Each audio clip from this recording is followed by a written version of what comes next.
Hey guys, remember this thing? So now that Slaghammer is up and running and in Al's hands, we can start working on this again. So we have to get this car ready for the No Name Nationals. We're running Andy from Unity Motorsports Garage and his truck Casper for I think we're at $4,000 now on this match race.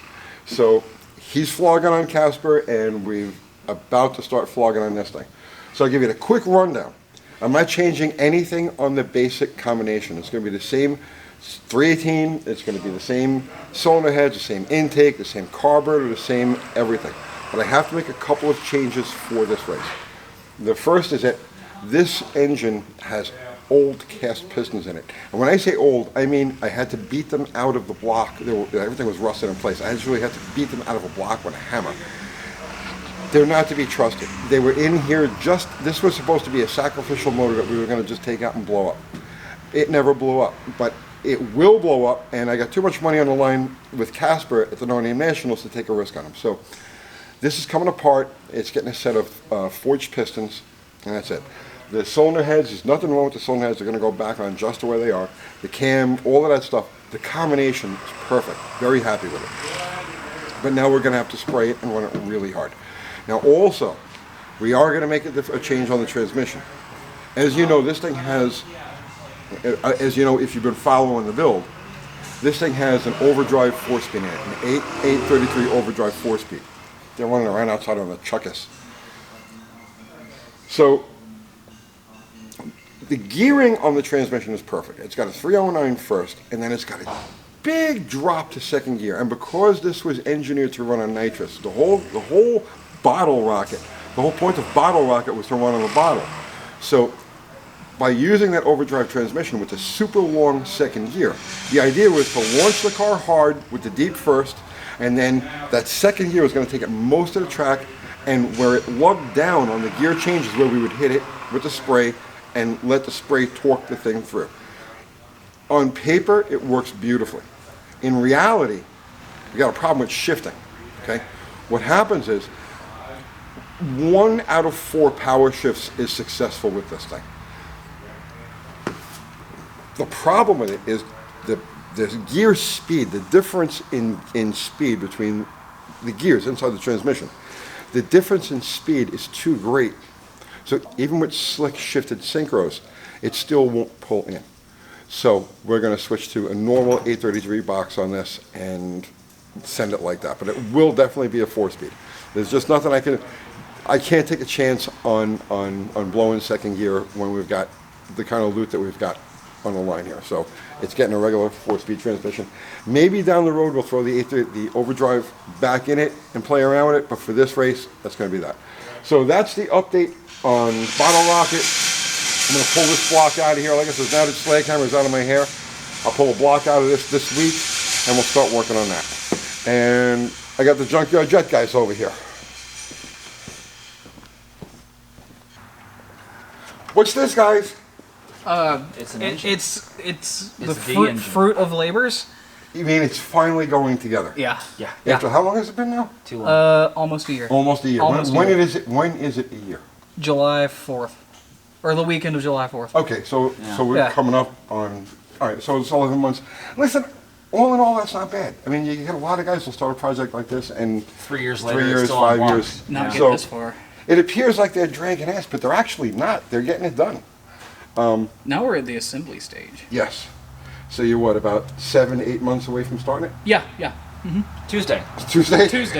Yeah, Tuesday. We haven't decided which Tuesday. So what's left here? You gotta put the headers in it. Headers. What else? Has to be tight. That transmission's sitting on the tables going in later on. The Yep. seats are going back in permanently. We line the interior, everything. So we're literally at a point of just putting the parts we have on the car. Awesome. You did a video on rebuilding the carburetor. Yeah, I did. Okay. It wasn't. It wasn't too bad. Was it as good as one of my carburetor videos? No. You sure? Yes. You made sure It was right? certainly less informative. Yeah. Okay. There was a discussion about a Yugo. We're no Tony. Okay. We're no Tony. Yeah. All right. Are you up for the murder cycle challenge? Absolutely. Our little scooter will crush that thing. You are not going to crush the murder cycle. Not with my man Stuby. Not with the death machine right here. Stuby. All right. So you guys know that we're doing the driver, like a daily driver Slant Six for Stuby's car, right? Because we did a couple of videos on that. So let's go back in history a little bit. Stuby used to work for me at my last shop, Mid-South Mopars, right? Stuby saw a lot of action.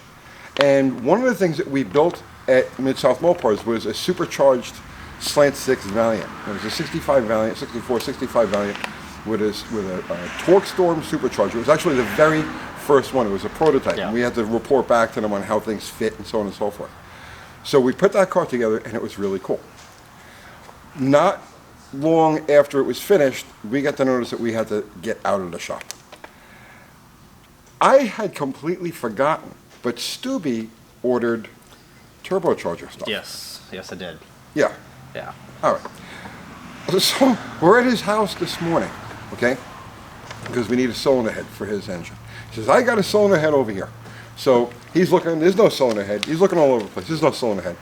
But there's a pile of stuff. There's boxes and piles of stuff. I'm like, what's that? He says, that's my turbocharger. Come. Yeah. Come. So here's this block ready to be taken apart. And like I said, we were just going to do a regular, right? Just a rebuild. And we're still going to do a whole thing on tearing it apart, what to check as you're taking the motor apart, and the oil pan. That's what, I'm not going to talk about that. Oh, yeah. We'll do it at the next episode. But as it turns out, Stuby, show them some of the goodies that you procured here. Well, obviously, like you said, we got the turbo. Good old eBay. What can I say? Okay. Now you bought a kit. Yeah. What specifically is this kit? Turbo, intercooler, piping, blow-off valve, a couple other goodies. Fittings, yeah. So, and this has all been laying in your backyard, but it's okay. It's like it's not all hammered and destroyed. What are these? Pistons. These are, you got to take all this stuff out and dry it up, man. This pin's going to rust.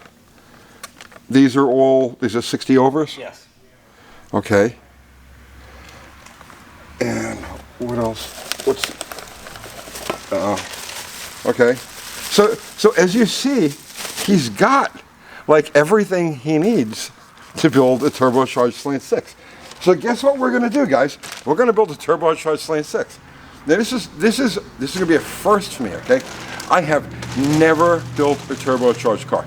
And people are always like, oh, you're going to do a turbo, are you going to do a turbo? The answer is I'm never going to do a turbo unless somebody brings me something to put a turbo on. That someone is Stuby. Yeah. His Slant Six is the something. Yeah. And we're going to build a turbocharged Slant Six. And this is, I have never done this before. I'm familiar with how a turbocharger works, obviously, but I've never put one together and set it up and tuned it and everything else. So this is like new territory for me, and I'm actually excited about this. It's Yeah, I'm ready. It's been a long time coming. yeah, he's got all of this stuff. Look at this. How much did this kit cost you? About 500. $500. That's the thing about turbochargers, man. They're practically, they're practical and they're cheap. Yeah. I'm amazed. Right? I wish you had told me this sooner. So that's it, guys. We're doing a turbocharged Slant Six. We started with Jim Bennett. Jim Bennett had a white Dart that he bought, a 71 Dart that somebody had put a Grand National, a draw-through turbocharger setup on it. And he brought us the car. This is 2 years ago. It was when we first met Jim, and he wasn't doing YouTube yet. So he brought us the car. It was a dog. It was a stone. So we brought it back to our shop, looked at the motor. It had no compression. This thing had run probably overheated, overboosted, whatever it was. It had no compression. So we did a short block, sent the car out like that, and then he was going to bring it back to us. We were going to actually work with the turbocharger. It never came back to us. And Jim started doing his own YouTube channel, so I guess he figured he would do it on that. And then a couple of months ago, Jim passed. So, that was the end of Jim and that turbo dart. But here we're going to start fresh. And we're going to build this motor from the oil pan up. And yeah, Yeah. fun. Oh yeah. It's like old times, Stuby. Absolutely. I kind of miss having you around. Well, thanks. Kind of I know. miss having I you know. around. That's it, guys. So next installment, we'll tear down the short block, inspect what we got, and go from there. Yeah? Works for me. Start learning how to say see you tomorrow. See you tomorrow. There you go.